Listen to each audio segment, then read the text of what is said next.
Napinsala ang tanggapan ng Land Transportation Office sa Araneta Avenue sa Quezon City ng matinding baha nitong Miyerkules.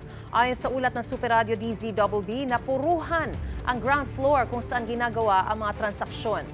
Nabasa maraming dokumento, pati ang ilang license plates. Wala naman daw dapat ipag-alala dahil naka-upload sa kanilang system ang kopya ng mga dokumento. Bumagsak at nabasag din ang salamin sa harapan ng establishmento. Magiging limitado muna raw ang mga transaksyon ngayong araw dahil basa ang opisina at walang internet connection.